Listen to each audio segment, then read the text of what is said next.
important even just a couple of days working with Jaron Boots Ennis is going to be for Canelo, just to see a bit of the tempo, a bit of that switching of stance, because let's be honest, there's not many guys that Canelo has fought that have fought out of both stances and done it as fluidly as Boots Ennis or as Bud Crawford will do in their fight. Bien, bien hecho, bonita pinta otra vez ahí, no te la cambias.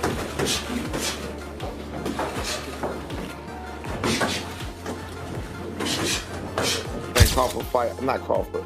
I don't think Boots fight like Crawford at all. That was just, I think the comparison they was making initially was just as they both were switch hitters and they both could be so naturally. That's really the only thing that they do. The boxing world is stunned after news broke that Canelo Álvarez has been sparring with Jaron Boots Ennis ahead of his fight with Terence Crawford. Bien, bien, bien.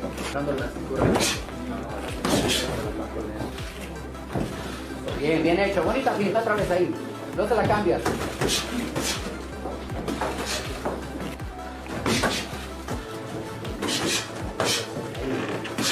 Suavecito y remate, otra vez. Remate acá.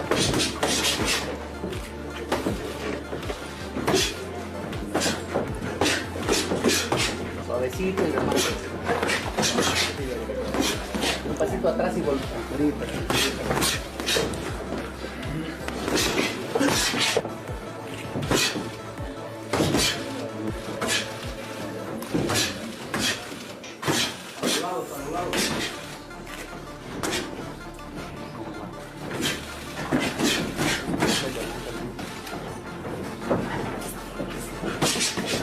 Many see this as a powerful statement of intent from Canelo's camp. Former world champion Andre Dirrell highlighted that this move proves Canelo plans to be at his absolute best for September, leaving no room for complacency. Ennis is known for his speed, explosiveness, and versatility, making him one of the closest possible replicas of Crawford. Bringing Boots into camp shows not only respect for Crawford's skill, but also how serious Canelo is about this challenge. Camp with Canelo. I do believe this is get back on Crawford for not taking the fight with Boots back in 2024 when Boots called him out. But Crawford was on the bigger and better things, baby. That bigger and better things being Canelo Álvarez, September 13th, 2025. Bigger legacy, bigger name, bigger payday, bigger status. So, too little, too late, Boots. But I am looking forward to how you advance in your career after this, because this camp is definitely going to level you up, man. You're going to get better because of it in every aspect. Toughness, skill set, smarts. You're going to get a lot from this camp, champ. And I'm looking forward to seeing what you do because of it. You're already a bad man, dog. I want to see where you take it from here. But Crawford, it's over. I believe he's walking away in the sunset, especially if he's walking away with the victory, which I'm hoping for. But you, champ, you got to settle for something else. Get Canelo that work, man. He gonna need it. He gonna need it. According to Roy Jones, Canelo got to be on his A game. You got to be on yours too, man. We're looking forward to seeing what you do after this. It's raining on me right now, so I'm gonna cut this short, baby. But Boots, get somebody else, champ. Get somebody else. Boxing Orbit shook the boxing world by tweeting a picture of Canelo Álvarez sparring with Jaron Ennis. Their post read, Canelo Álvarez sparring with Jaron Ennis ahead of his bout with Terence Crawford on September 13th, sparking intense reactions across fans and analysts worldwide. Greg Hackett sees the decision to bring Jaron Ennis into Canelo Álvarez's camp as one of the most talked about moves leading up to the Crawford fight. To him, the reaction of fans and media is understandable because nobody expected such a collaboration. At first glance, it might look like a curious or even amusing choice, but Hackett emphasizes that there is nothing random about it. Canelo is preparing for an opponent like Terence Crawford, who thrives on ambition, adaptability, and relentless drive. In that sense, sparring with Boots is a calculated attempt to simulate the energy and intensity that Crawford brings into a fight. Hackett underlines that Ennis is not just another sparring partner. He is one of the brightest young stars in boxing. Known for his speed, explosiveness, and hunger to prove himself. By surrounding himself with that kind of challenge in camp, Canelo is ensuring he is pushed every day in ways that matter. For Hackett, what people dismiss as a camp gimmick is actually part of a well-thought-out plan. He believes Canelo's team is showing their respect for Crawford by choosing preparation that leaves no room for surprises when fight night arrives. I don't know, because there's things I know about camp and how they want things to go. So is it going to be that way? Is y'all going to try to alter the camp, or is y'all going to let them go? Or, I mean, is y'all looking to still? Give me the psychology behind both sides. What does Jaron Ennis get from this? What does Canelo Álvarez get from this? I mean, Jaron Ennis get from it being in with the elite, a guy who's prepared for everything. One thing you can't say about Canelo is that he hasn't seen something. Canelo's seen Southpaws, he's seen tall guys, short guys, slick fighters, he's seen bulls, he's been up against everything. So you get a world of experience with a guy like Canelo. You get a guy who's in full confidence with a guy like Canelo. So with that type of boxing, I would see Canelo really not worried about so much of what Boots trying to do to him, but really just paying attention to him. But then it's the same, like, I don't know, I can see Boots kind of like, I think the mindset for Boots would be not only to prove I can hang, but to also be trying to see what will come with this shit. You know what I'm saying? I don't know, but I don't think I would do that. I don't know. It's just me. I just think, the only reason I say that because I think Boots can get that fight. I think Boots can get up in the fight. And I'm saying that because, you know, the reason I say I wouldn't do it is because I wouldn't spar you and then here go a year later they fight. I mean, that's for as much as it does for Canelo, it does for Boots though, right? If that were to be the case. Yeah, but there's so many ways it can go. And what I'm saying is, if I was to be where Boots is right now, if one thing we can all agree on, everybody hate Boots right now. They mad at Boots, right? Jose Benavidez Sr. dismisses the hype surrounding Canelo's sparring choices, noting that no matter what people are saying online, his camp refuses to get distracted. In his view, the only thing that matters is what happens when the bell rings on fight night. Benavidez Sr. emphasizes that boxing fans often read too much into sparring partnerships, forgetting that they are simply tools for preparation. Whether Canelo sparred with Boots or someone else, it does not change the fact that Crawford is a different animal altogether. For Benavidez Sr., real results are not determined in sparring sessions, but under the lights in a real fight. His comments serve as a reminder that while headlines may stir excitement, experienced camps stay grounded and keep their focus on their own strategy. You know, whatever, we're not even like thinking about it anymore, and you were just like, you know, Canelo is slipping and stuff like that. Does it make you kind of rethink Canelo and that Crawford fight to be like, well, he's really taking it serious to bring in a guy like Jaron Ennis? Well, like I said, you know, I don't really focus on that. You know, we stay in our lane, you know, and try to get better ourselves. And whatever they do, whatever they decide to bring in or whatever, you know, I'm pretty sure they have a plan. But I don't really focus on what other people do. We focus on what we do in order to get better ourselves. Because we do have a lot of things that we need to fix and get better at. So my respects to whatever they do or whatever they're doing, you know, but at the end of the day, you know, I think it's a good thing, but we don't really focus on that, you know, what other people do. You know, like I said, we gotta get better at our craft. Brian Norman offers a critical perspective, arguing that while Boots is a sensational fighter, his style does not truly mirror Terence Crawford's. He points out that the only similarities may be in their physical build and the kind of power shots they throw. Outside of that, Norman stresses their approach to boxing is vastly different. Crawford is a master of switching stances, setting traps, and executing strategies in real time. While Boots is more explosive and aggressive in his delivery, Norman cautions that sparring with Ennis may give Canelo a tough challenge, but it will not fully replicate what it feels like to face Crawford in the ring. His comments add an important counterbalance to the praise, suggesting that while useful, this camp move has its limits. I think it's good work. Crawford, I don't think Crawford fight, not Crawford. I don't think Boots fight like Crawford at all. That was just, I think the comparison they was making initially was just as they both were switch hitters and they both could be so naturally. That's really the only thing that they do the same. They don't do anything else the same, literally. So I never understood the comparison in that myself. But I think it's still a good look because all work is good work and you want the best work. You feel what I'm saying? So if Jaron Ennis is supposed to be the best work, even though he was a 47 pounder and not going up to 54, which is the same thing that Crawford was. I don't know, man. I don't know. But I do think that Boots getting a lot of unnecessary backlash about doing it, though. I don't agree with the backlash he's getting about, you know what I'm saying, going to spar, getting that paycheck, getting that experience, because I think he needed it anyway. I always talk trash about him, always staying in Philly, hiding in Philly. You know, they want to go outside the spar. You know, they want to go outside to do nothing else. So in this case right here, I think it's well needed for his career. It's needed for the building of a fighter. You know what I'm saying? You got to go out. You got to go in certain different types of territories and, you know, places and get that kind of work. So, I mean, I think Boots getting a lot of unnecessary criticism. And if I'm defending him, you know it's real. You know what I'm saying? So I think he's getting a lot of unnecessary criticism, talking about sellout and all of that. That's.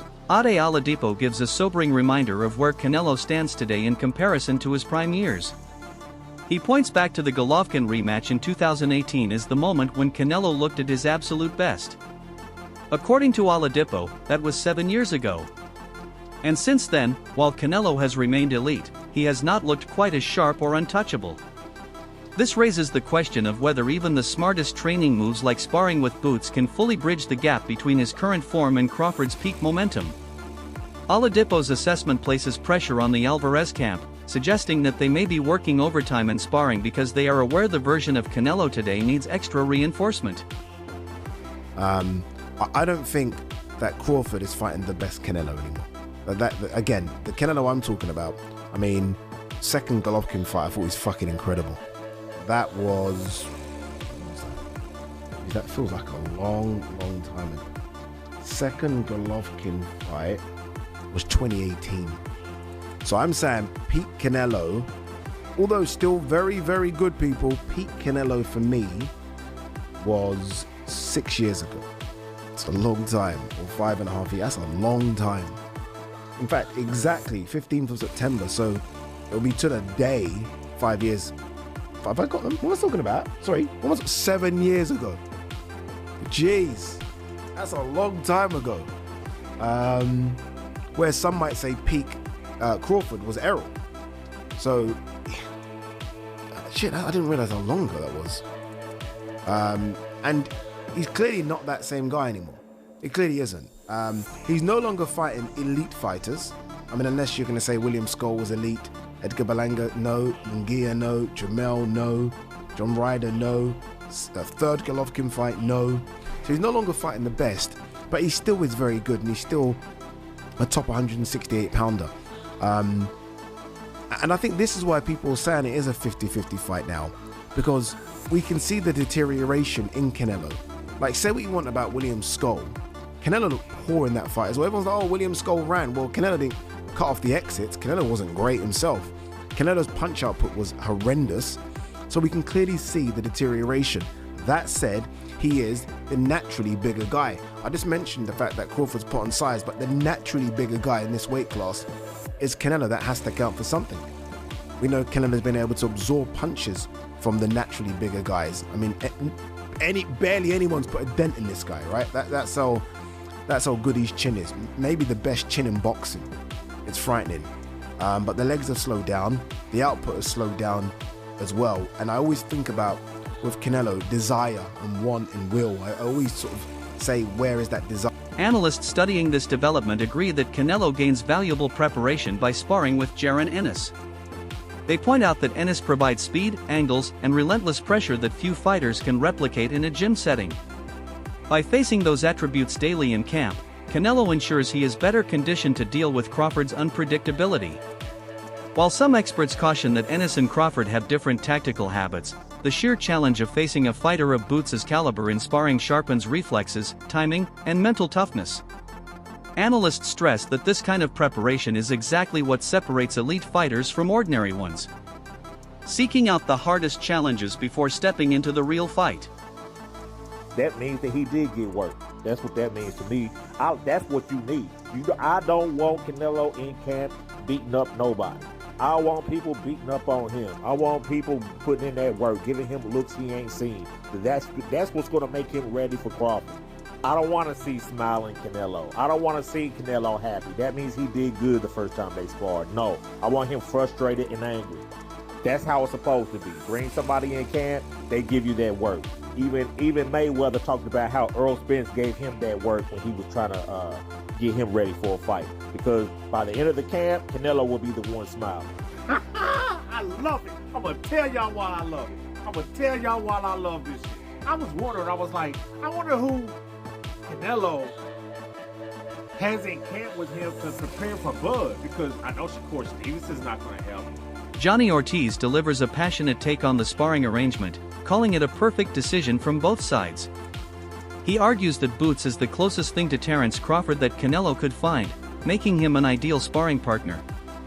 For Ortiz, the arrangement benefits not just Canelo, but also Ennis, who gains invaluable experience by working with a seasoned champion like Álvarez. Ortiz emphasizes that this kind of collaboration is rare and valuable because it gives both fighters tools they can carry into future fights. His reaction captures the excitement around the move, framing it as mutually beneficial and strategically brilliant. Makes sense, makes sense, and it's definitely good experience for both. Eddie Reynoso and Canelo, shout out to them because now it shows that they serious with a real game plan, and Boots is, to me, everybody's a perfect opponent, I wouldn't say opponent, perfect sparring partner to have to replicate Crawford because they both switch hitters and stuff like that, and you know they got dog in them and reflexes for sure. So it shows Canelo serious, and on Boots end, to be able to spar a Hall of Famer, top tier guy, it gave him great experience, and you can tell he really wants it. Been seeing mixed reviews. You got a portion of the fans that are just shocked that this happened. You got a portion of the fans that's like, yay, Canelo now has the edge. Those will be Canelo fans, and you got Terence Crawford fans that I'm seeing calling him a traitor. You know, you already know the other word. Yeah, it's a difference between fans. There's Terence Crawford fans, which is cool. Then there's a Terence Crawford, I call them Bud clowns, where all of a sudden they want to act like Dr. Umar and shit. They want to be fake woke. Like, woke for what? Like, it's a sport where Boots is getting an opportunity to spar a Hall of Famer. Who cares? In reality, what the fuck loyalty does Boots owe to Crawford when it comes to the sport of boxing? I mean, Crawford didn't do shit even back while Boots was trying to get his opportunity when it was Spencer Crawford. Every time Boots' name got mentioned, you heard the Bud clowns be like, oh yeah, he don't deserve it. Oh, who did he fight? Oh, who this and that, man? I ain't trying to hear that shit. It's like it's different shit that you need to be woke up outside of boxing. Boxing is a sport. There's shit that we need to really come together. I didn't see y'all come together like 5 years. The Bud clowns, because it's real fans, the Bud clowns is bashing PBC. Supporters of Canelo's camp point out that Boots and Crawford share several physical and technical similarities, making Ennis the best available option for sparring. Both fighters are athletic, switch stances with fluidity, and carry real knockout power, which forces Canelo to adapt constantly. Bringing Ennis into camp signals that Álvarez is leaving no stone unturned and that his team is dead serious about this fight. Observers highlight that sparring with Boots sends a message. Canelo is not underestimating Crawford in any way. Instead, he is actively preparing for every scenario, demonstrating both respect for Crawford's abilities and determination to rise to the occasion. In there for a bit, but this is a big deal because not only did he come in and train with Canelo, it looks like some sparring went down, as you can see here, posted by the Ring magazine. Canelo and Boots Ennis standing there together. By the way, Boots Ennis looks bigger than Canelo in this picture, and we all know that Canelo's not a massive 168-pounder, but Boots Ennis at 147 was having trouble making the weight still, is going to 154, just so happens to be the two weight classes that Terence Bud Crawford just came from, 147 to 154. Boots has a fight coming up soon for his debut at 154. You have to think sooner or later he's going to be grabbing a belt because he's in a title eliminator coming up anyway. But again, it's very interesting because we all know how good Boots Ennis is, and it's interesting for a couple of reasons. Number one, you look at this picture, and Boots Ennis is a monster. I can see him going to 160 pounds and still doing very well. I think he's going to do great at 154. But the question you have to ask yourself is why? Why would Canelo bring in Jaron Boots Ennis? And it's not just because Ennis is a great boxer. It's not just because Ennis Ennis fought at the highest level of 147 and is going to be at the highest level of 154, so he's a smaller guy that Canelo can use in camp to see how a smaller guy of this era moves, as Canelo's maybe not had as much experience with that since moving to 168. Usually he's the smaller guy fighting some of the bigger guys, but that's not all this is. Not all analysts are convinced that sparring with Boots will pay off for Canelo. Critics argue that while Ennis is an incredible fighter, his presence in a Mexican camp preparing for an African-American fighter has already drawn backlash. They believe that styles, backgrounds, and psychological factors matter in boxing preparation, and sparring alone cannot replicate Crawford's unique mindset and fight IQ. Some even suggest that this decision could backfire if Canelo leans too heavily on the belief that Boots represents Crawford accurately. The backlash highlights the complexity of fight preparation, reminding everyone that while sparring helps, it does not guarantee victory against a fighter as adaptable and intelligent as Crawford. He wins 2 losses, 2 draws, 39 big wins by way of knockout, will not learn and not be able to pick up from Jaron Boots Ennis sparring Canelo Álvarez. There's an uproar because Jaron Boots Ennis, African-American fighter, black boxer, has joined the Mexicans camp to help prepare the Mexican fighter, Canelo Álvarez, defeat another African-American fighter, which he needs Jaron Ennis to give him looks of the undefeated pound-for-pound king, 4-division world champion, 2-division undisputed world champion, superstar boxer who will be a first ballot Hall of Famer once he retires as well, in Terence Bud Crawford, who has 41 wins, no loss, no draw, 31 wins by way of knockout. That's it for today's video. Stay tuned. Until next time.